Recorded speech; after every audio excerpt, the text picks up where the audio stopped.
Supply 21, c'est la supply de l'entreprise pérenne. C'est une supply qui est connectée, c'est une supply qui est respectueuse, c'est une supply qui est audacieuse et c'est une supply qui est habile. Alors la Supply 21, c'est d'abord la supply chain étendue, c'est-à-dire que la supply chain traditionnelle était cantonnée à la fois aux opérations production, logistique, achat, voire industrialisation. La Supply 21 intègre la partie conception et relations clients en plus. Pourquoi? Parce que, en fait, aujourd'hui, tout se joue au niveau de la conception. Comme on est en pleine mutation et qu'il y a tout un tas de mouvements sociétaux, etc., cette supply chain doit en permanence se réadapter.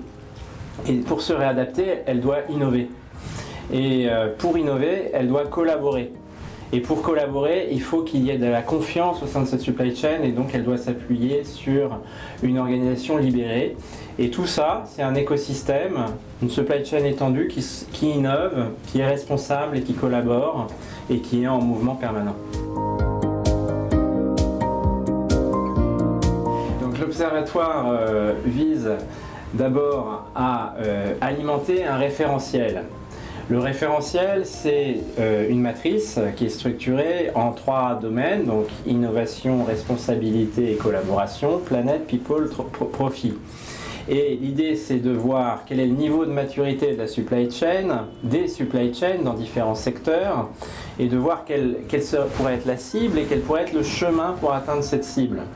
Alors pour faire ça, donc on a bâti un modèle dans lequel on a listé un certain nombre de questions à poser à tous les secteurs de l'industrie. Et à travers de ces questions et de l'analyse et de la restitution de ces questions, on a un début d'évaluation de la maturité à la fois globale et puis par secteur. Et l'idée de l'observatoire, c'est pouvoir enrichir en permanence ce référentiel pour bien comprendre quel est l'état actuel de la supply chain. Donc c'est mettre un baromètre pour dire est-ce qu'elle est responsable, innovante, collaborative ou pas, et si elle ne l'est pas, pourquoi. Et puis qu'est-ce qu'on pourrait viser en termes de cible et quel serait le meilleur chemin pour y aller.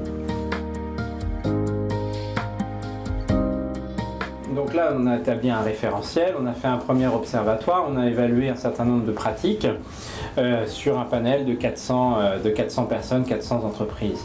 L'objectif maintenant serait d'approfondir parce que on a identifié effectivement que dans certains secteurs, on était plus en avance que dans d'autres. Par exemple, dans l'agro, on est assez en avance sur les systèmes de pooling, de collaboration, d'innovation, etc. On l'est moins évidemment dans les ETI. Dans la pharma, on est parfois en avance, parfois en retard, ça dépend. Mais on ne sait pas expliquer pourquoi. Donc l'étape suivante, c'est d'identifier à la fois les freins et les opportunités externes et les freins et les opportunités internes aux entreprises, qui fait qu'on est plutôt en avance ou en retard en termes de maturité de la Supply 21. Donc l'idée de cet observatoire, c'est d'aller plus en profondeur dans l'analyse par secteur pour identifier et partager l'ensemble de nos constats d'ici début de l'année prochaine, mais de ne pas le faire seul pour enrichir notre questionnement.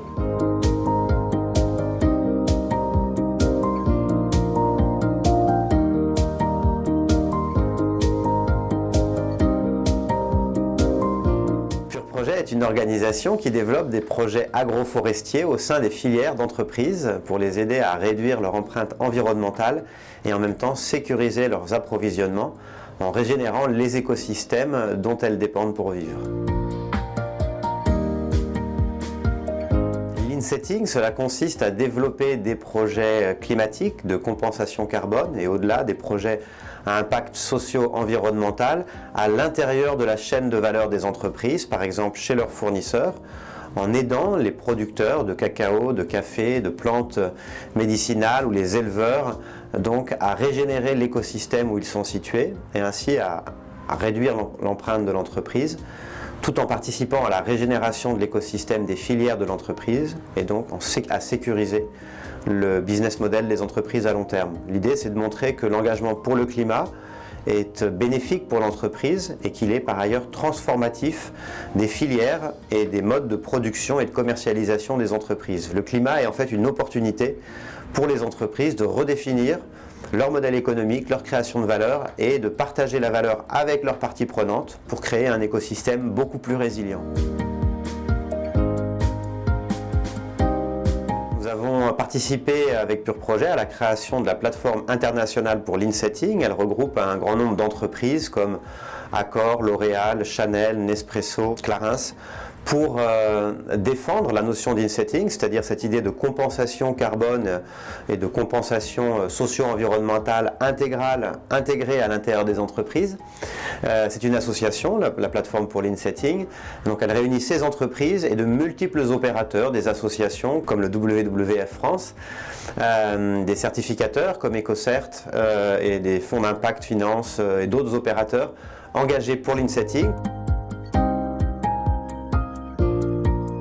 Avec la plateforme pour l'insetting, nous avons développé un registre qui fonctionne avec la technologie blockchain et l'objectif de ce registre, c'est de permettre aux entreprises qui s'engagent pour le climat ou dans différents domaines, par exemple pour les sols, l'eau, la biodiversité, le développement socio-économique de populations défavorisées. Donc ce registre blockchain permet aux entreprises d'enregistrer leurs engagements pour évaluer, réduire et compenser leur empreinte socio-environnementale à l'intérieur de leur chaîne de valeur, donc leurs engagements en insetting. Et l'intérêt de la blockchain, c'est que c'est un système décentralisé de certification des engagements de l'entreprise pour toujours. Là, grâce à la blockchain, les engagements des entreprises à présent sont pris de manière publique, décentralisée, inviolable et permanente.